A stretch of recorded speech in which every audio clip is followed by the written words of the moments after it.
And speaking of one of the familiar names, there's Natalia Drytek, who won the ladies' event in London just about 5 weeks ago. And for winning that ladies' event, she won her entry into this tournament.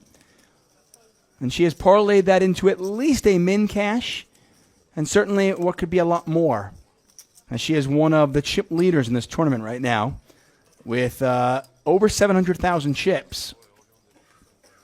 She raises from the cutoff seat with aces.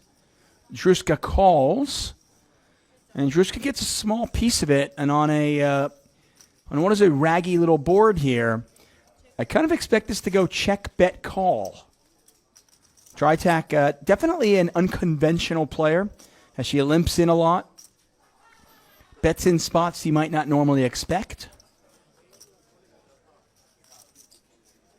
Nick Wealthall will be back with me very shortly.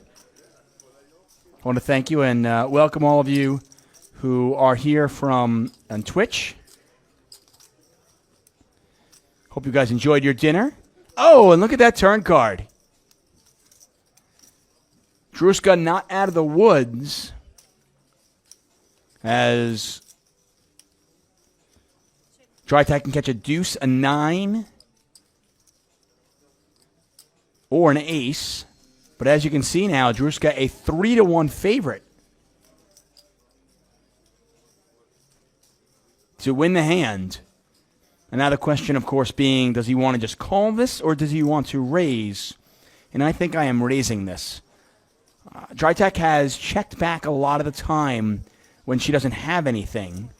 And for her to double barrel this, I think she's going to have an overpair or a spade draw a lot of the time.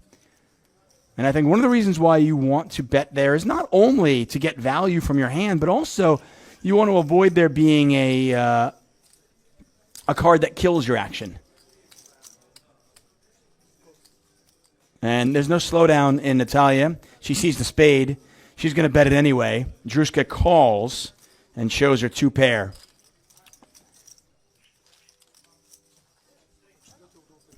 Nearly a double up for him, but not quite. And I think he could have gotten the full double up. I mean, I think he could have check raised the turn there.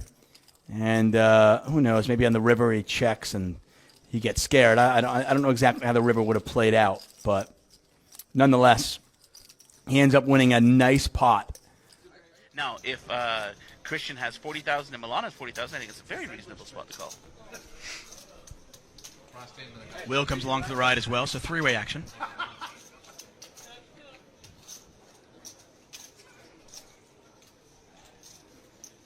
Wow, that's a pretty good flop here for 10-9. This is an action flop. And top pair for Will. Yeah, you got the aces, top pair, and of course open-ended with a backdoor flush draw. So, you just check shoving if you're Christian? Depending on the sizing of the aces bet. What's your play with 10-9 diamonds? Probably just check shove, get it in. You got 8 outs, you got a backdoor flush draw. You get ace king to fold, ace queen to fold. Yeah, he probably doesn't bet those hands though. The problem with this is, like, if you feel 10 and suit and you get this flop, you, like, sort of have to go with it. You know, you don't have a choice. This is why this is so bad, peeling this hand pre-flop. Because when you have to go with it on this flop now, you're still just getting an inverse and overpair, like, almost always. Because Milan's probably not continuation betting with ace-king, ace-queen in a 3-way pot here when it would mean putting in, like, over a quarter of his chips. And Christian's got to know also, when he calls out of the small blind, the likelihood is that Will's even more likely to call in the big blind, so he's going to be playing the hand 3 ways. And perfect, like, look, you look at this flop. This is pretty much as good. It's a great flop for him, right? Overs, backdoor flush, and he still only has 35% equity.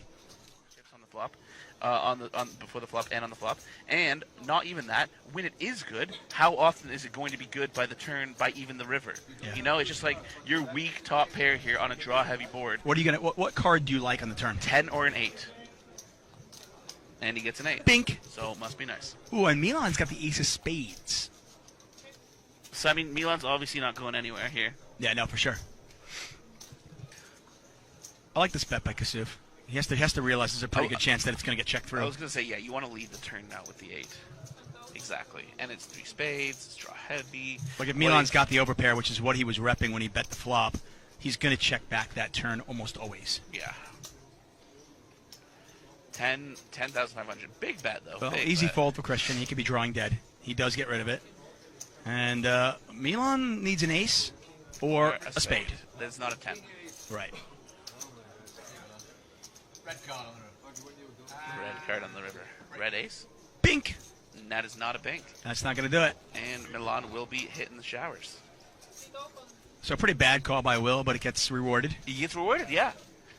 I mean, you pointed it out. I mean, what cards does he like? He likes an offsuit 10. He likes an 8. Maybe a 9. A 9 is a non-spade 9 is pretty good. It's not even good. It's not even pretty good. It's okay. Right. It's okay because you basically now you got to be praying that it goes check, check, check on the turn, right? Right. It's probably going to go check, check, bet. Shove, You got to call yeah, off, and you're yeah. like, okay. And now you're in the shitty spot with an open ender and like a. This Raymond Bouchard from France. He's a qualifier. I'll raise 100. Raise to 100 total? No, 100. What, Yes, 150. so 150. Yeah. Raise to 150 total. Now, most of Norman's poker has actually taken place Say Whoa! in these Look what the televised goal he's tournaments. got. So you need Hello. to pay another 150 because he's made it 150, so you need to make it 3. So if you give me 3 blues, And Whiteside, lovely. You raise. you certainly wouldn't blame him for re-raising all. I mean, there's not that many chips in this tournament. I mean, what would you be doing here with the ace-king if it Well, gets back to him? Pass. It's really hard, Jesse. You know, you don't know what his poker. Unless you don't know how his skill is in poker. You don't know what he's doing. He could quite have aces or nothing. So Norman Whiteside has very sensibly chosen to call. I'm guessing if it doesn't come an ace or king, you might be able to get away. oh my god, Oh my that's gosh. unbelievable. And now you're starting to feel for Stefano Tacconi. 300. 300. This is a man, Stefano, who apparently he's the only European goalkeeper to have won every club cup. Cool.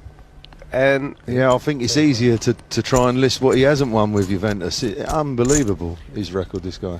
but I mean, this is he cannot get away from this. He's got the aces and a king obviously for a split, but 300. 300. Tell you what, he's lucky. He's got out of this quite light. You know, you would expect to be at least half of all their chips in. well, I mean, Whiteside knows how strong his hand is. It's the nuts. How deep is he going to go on this river? Is he going to go for it all? All in. Yeah. He's really. This is his arena, Norman. He's outdrawn the aces. And because we don't know anything about Stefano, That's what I'm saying. It's a really difficult thing, and he minimum raised him pre-flop. which is quite a sophisticated play, he's He's laid class. down. Yeah, nice play. I mean, that is awesome. Goalkeeper, you see. Goalkeeper. Wayne Rooney wouldn't have laid that down, would he? Never. Michael Owen, never. Michael Owen. He's done well there. He's laid down the bullets. You cannot do that in this format, and he's done it. He was right. And how about old Norman Whiteside?